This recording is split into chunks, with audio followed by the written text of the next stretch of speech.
Eleanor Voss had built her empire from nothing. 12 years of sleepless nights, calculated risks, and iron-willed determination had turned her small tech startup into a billion-dollar corporation.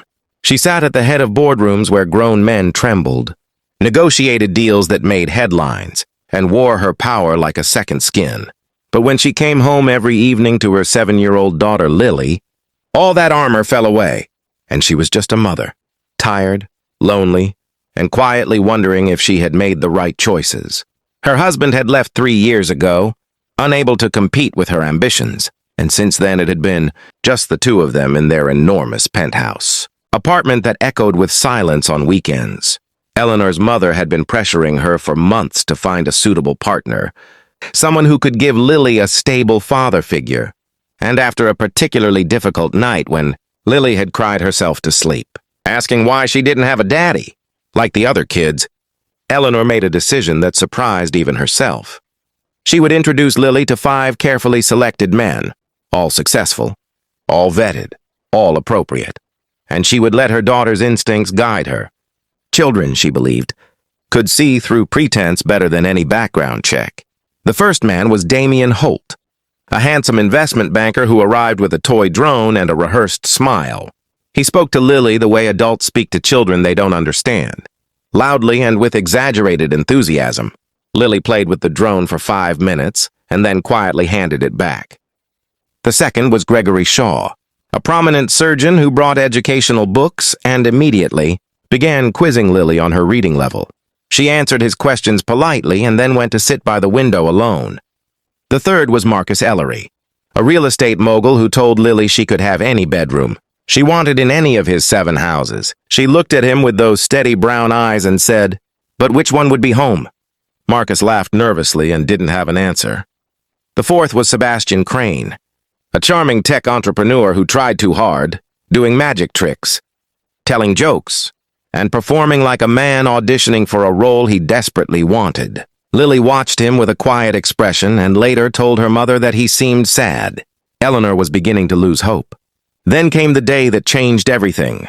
The 5th man hadn't arrived yet, and while Eleanor waited in her office on the 32nd floor, Lily wandered into the hallway and found herself near the service elevator where a janitor named Daniel Rowe was on his knees, carefully cleaning a stubborn stain from the marble floor.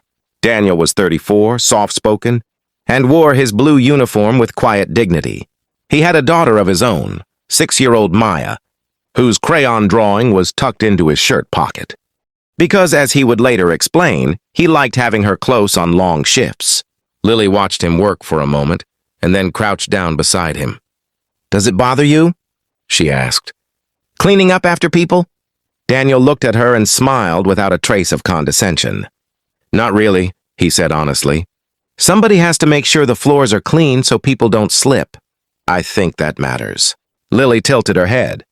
"My mom makes sure buildings like this one exist. You make sure they're safe. That's kind of the same thing." Daniel blinked, genuinely moved by the thought. "I never looked at it that way," he said. "You're very smart." They talked for 20 minutes, about Maya, about Lily's drawings, about Daniel's favorite books which he read on his lunch breaks, about the small vegetable garden he was growing on his apartment balcony for Maya, because she wanted to understand where food came from. When Eleanor finally found her daughter, Lily was laughing with this man in a blue uniform as if she had known him for years. That evening, Lily climbed into Eleanor's lap and said simply, "I like Daniel. He talked to me like I was a real person."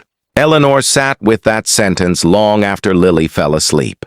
She thought about the 4 polished men who had brought gifts and performed impressiveness, and she thought about one man who had just been present, honest, gentle, and real. She called Daniel the next day, not with a business offer or a strategic plan, but with a simple invitation to coffee. It was the first unguarded thing she had done in years. Their relationship grew slowly, built on honest conversations and Sunday mornings in his small apartment where Lily and Maya painted together and Daniel cooked breakfast, and Eleanor, for the first time in a long time, didn't feel like a CEO. She felt like a person. Lily had not chosen wealth or status or performance. She had chosen kindness. And in doing so, she had quietly taught her brilliant, Powerful mother, the one lesson no boardroom ever could. That the most valuable thing a person can offer is simply the willingness to see you. Truly see you and stay. If this story moved your heart, please like, share, and subscribe to Kindness Corner Stories, where every story reminds us that kindness is always the greatest strength.